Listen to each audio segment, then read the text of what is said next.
दुपारी जेवणासाठी म्हणा, सकाळी नाश्त्यासाठी म्हणा किंवा संध्याकाळच्या जेवणासाठी म्हणा, तर मस्त अशी ही पोटभरीची रेसिपी आहे.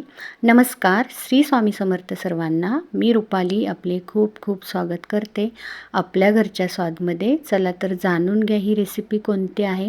अगदी छान आणि पोटभरीचा नाश्ता आहे, तो पण अगदी 2 चमचे बेसन पीठ आणि 4 कांदे वापरून मी तयार केलेली रेसिपी आहे. तर व्हिडिओ नक्की कंटिन्यू करा आणि रेसिपी नक्कीच पूर्ण पहा. अगदी छान आणि तुम्हाला आवडेल अशी ही रेसिपी तयार होणार आहे. तर व्हिडिओ अजिबात स्किप करू नका प्लीज. इथे मी कांदा उभा कापून घेतलेला आहे. जसा तुम्ही कांदा भजीसाठी कापता तसा इथे मी कांदे कापून घेतलेले आहेत, पाहू शकता. आता इथे माझे कांदे मी कापून घेतलेले आहेत आणि आता आपल्याला हा कांदा पूर्णपणे मोकळा करून घ्यायचा आहे. आता कांद्याला पटकन पाणी सुटतं म्हणून काय करायचं आहे आपण ह्याच्यामध्ये, मी ते 2 मोठे चमचे बेसन पीठ घातलेले आहे, म्हणजे कांद्याला पाणी सुटणार नाही, पाहू शकता. आणि ते कांद्याला व्यवस्थित लावून ठेवून द्यायचं आहे, म्हणजे पटकन कांद्याला पाणी सुटत नाही. आता इकडे मी 1 वाटी गव्हाचं पीठ आणि अर्धी वाटी मैदा घेतलेला आहे. तुम्हाला पूर्णपणे गव्हाचं पीठ घ्यायचं असेल तरी घेऊ शकता. त्याच्यामध्ये मी चवीनुसार मीठ आणि साधे 2 चमचे पोह्याचे आपले साधं तेल घातलेलं आहे.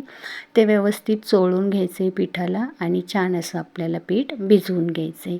एकदम मस्त रेसिपी होते ही आणि लागतेसुद्धा चवीला छान. घरातले खरंच खूप तुमचे आवडीने खातील. जर तुम्हाला कुठे बाहेर जायचं असेल तरीही तुम्ही ही रेसिपी मी जी बनवणार आहे ती घेऊन जाऊ शकता, अशी ही रेसिपी आहे. तर नक्कीच व्हिडिओ कंटिन्यू करा. इथे मी छान असं पीठ भिजवून घेतलेलं आहे. आता आपण छान कणिक भिजवून घेऊन वरून त्याला थोडंसं तेल लावून आपण ठेवून देणार आहोत, पाहू शकता. झाकून ठेवून देते आणि इकडे आपण कांद्याची भाजी तयार करूया. गॅसवर पॅन ठेवून घेतले, त्याच्यामध्ये 2 चमचे तेल घालायचे. इकडे गॅस तुम्हाला मीडियम ठेवायचा आहे. आता आपण बेसन पीठ लावून घेतलेला कांदा ह्याच्यात घालून घ्यायचा आहे, पाहू शकता, आणि त्याला हलवायचं आहे. इथे गॅस तुम्ही मीडियमच ठेवा, नाहीतर कांदा पटकन खाली लागू शकतो, त्याच्यामुळे मीडियमच गॅसवर ही भाजी करा. आता थोडासा कांदा परतून झाल्याच्या नंतर, जास्त लालसर नाही होऊन द्यायचा आहे, थोडासा परतून झाल्याच्या नंतर आपण ह्याच्यामध्ये काही मसाले टाकणार आहोत. आता मी ह्याच्यामध्ये हळद, लाल तिखट घातलेली आहे. नंतर ह्याच्यामध्ये मी धना जिरा पावडर, आपला किचन किंग मसाला, त्याच्यानंतर मी इथे चाट मसाला टाकलेला आहे, मॅगी मसाला टाकलेला आहे. तुमच्याकडे जे मसाले असतील ते तुम्ही ह्याच्यामध्ये घालू शकता. त्याच्यानंतर मी इथे थोडासा गरम मसाला टाकलेला आहे. तुमच्याकडे ज्या मसाल्याने असतील त्याने तुम्ही ही भाजी बनवा, खरंच खूप छान लागते. पण आमचूर पावडर किंवा चाट मसाला नक्कीच घाला, त्याने चव खूप छान लागते. आता चवीनुसार मी ह्याच्यामध्ये मीठ घालून घेतलेलं आहे. आणि जर ह्याच्यामध्ये तुम्हाला थोडंसं वरून तेल टाकायचं असेल, भाजी आपल्याला एकदम मोकळी करायची. आता शेवटी मी ह्याच्यामध्ये कसुरी मेथी घातलेली आहे. तुम्ही लागलं तर थोडंसं तेल किंवा बेसन पीठ, तुम्हाला वाटते भाजी एकदम हे झाली तर बेसन पीठ, तेल तुम्ही ॲड करू शकता आणि छान सुटसुटीत मोकळी भाजी करून घ्या. जसं आपलं सुक्कं पिठलं असतं मोकळं, तसं आपण ही भाजी करून घेणार आहे. पाहू शकता छान अशी आपली इथे भाजी तयार झालेली आहे. आता तिला थंड करून घ्यायची. एका मी भांड्यामध्ये काढून घेते आणि ही रेसिपी टिकणारा नाश्ता आहे. तुम्ही म्हणजे प्रवासातही घेऊन जाऊ शकता. जरी कांदा असेल तरी त्याच्यामध्ये हा टिकतो, तर नक्कीच ट्राय करा. आता इथे पीठ पण आपलं छान असं झालेलं आहे भिजून, तर ते मी आता पोळी लाटून घेणार आहे. पाहू शकता इथे मी आता उंडे करून घेतलेले आहे आणि पोळी लाटून घेते.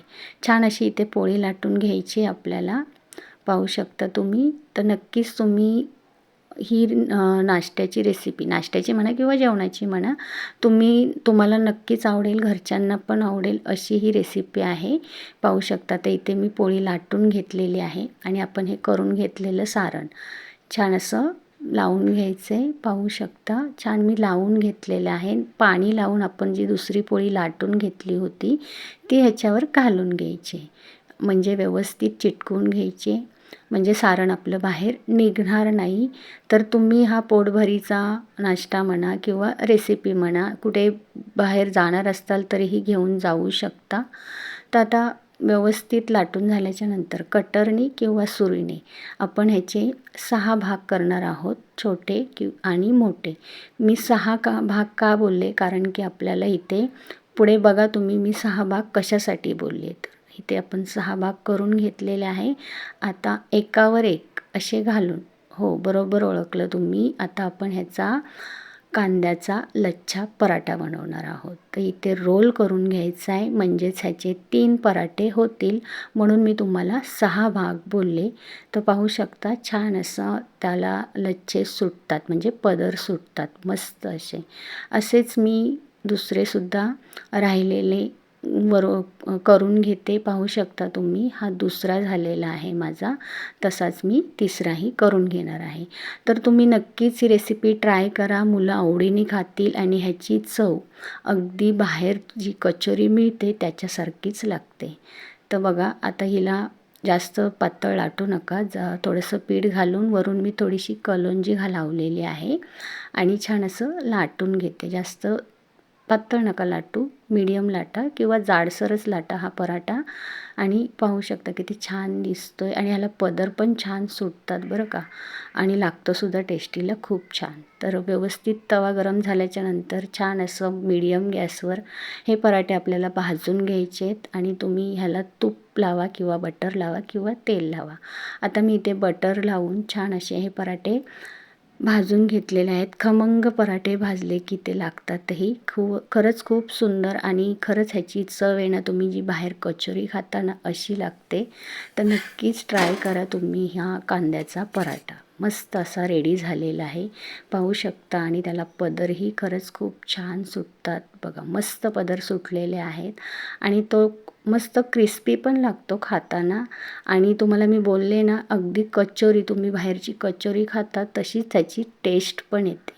तर नक्कीच तुम्ही ही रेसिपी ट्राय करा. आणि तुम्हाला माझी ही रेसिपी आणि हे मी तयार केलेले कांद्याचे लच्छे पराठे आवडले असतील तर व्हिडिओला लाईक, कमेंट आणि बेल आयकॉनवर प्रेस नक्की करा. आणि हो, व्हिडिओ तुम्हाला आवडला असेल, रेसिपी आवडली असेल तर कमेंट एखादी नक्कीच करा आणि लाईक पण नक्की करा. तर या मग मस्त असे हे लच्छे पराठे खायला. चला तर मग भेटूया पुढील एका नवीन व्हिडिओमध्ये. तोपर्यंत बाय बाय.